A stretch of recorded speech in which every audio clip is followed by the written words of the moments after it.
your conviction, because you use it because you feel कि 30 को appease करते करते 70 निकल ना जाए हाथ से. Isn't that the fear, Dr. Anand Ranganathan?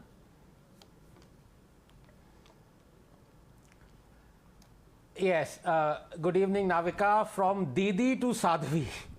It won't be long before she begins her rally speeches with chants of Joy Shri Ram. Amazing what Modi can make you do, you know. पहले राहुल से court के ऊपर जनेऊ चढ़वाई, अब दीदी से मंदिर की घंटी बजवा रहे हैं. It's a tough call, but next in line might be Owaisi.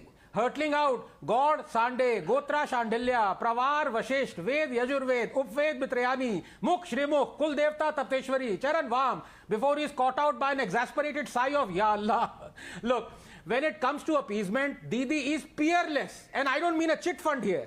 Whether it be changing Ram Dhenu to Wrong Dhenu, opposing CAA, appointing a Muslim on Tarkeshwar Temple Board, providing midday meal dining halls for only those schools having 70% or more minority students, curtailing the time duration traditionally permitted for Durga idol immersion to make way for Muharram procession, a decision blasted and struck down by the High Court, granting 2.6 crores of taxpayers' money to Furfura Sharif, promising to give land to imams for construction of houses, paying more than 30,000 imams 2,500 rupees per month, and over 15,000 muezzins 1,500 rupees per month, till this blatant communal move was struck down by the High Court. 8 years later, in the face of uproar, she sanctioned a much lower stipend and much lesser number for Hindu priests. Remember, when accused of Muslim appeasement in the face of minority anger, she said famously, "Je goru doodh dei tar lathiyo khete hoi." If a cow gives milk, one has to be prepared for kicks. Navika, please give me 30 seconds. In fact, her Muslim appeasement went so ridiculously overboard that even the Muslims were embarrassed and demanded that she stop it. 50 Muslim residents of Kolkata wrote her a letter in the wake of a horrible double crime to not remain passive because of Muslim identity of the assailants. But now she is rightly worried because Modi, complete with a Bengali Dada Moni look, has landed. The camel has begun to sneak into the tent. Ager din gulo ruchikor hobe nobika. খেলা হচ্ছে সেই তো দেখছি খেলা হচ্ছে, and that's why I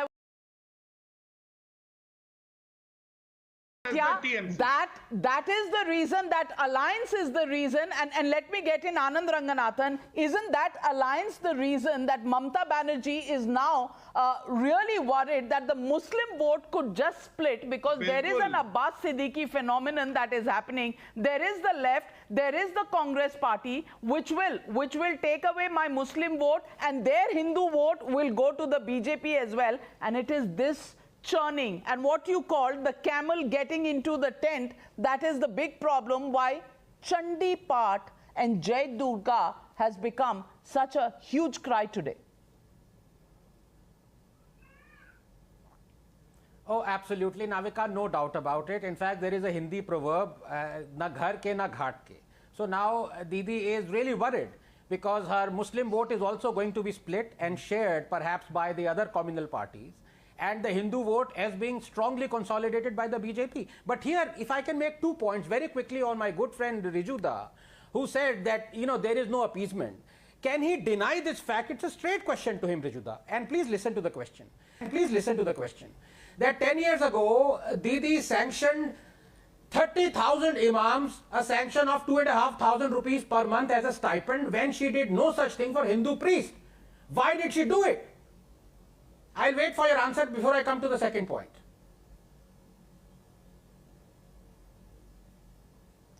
See, that was obviously done. That was obviously, and now the Hindu priests are also being reimbursed.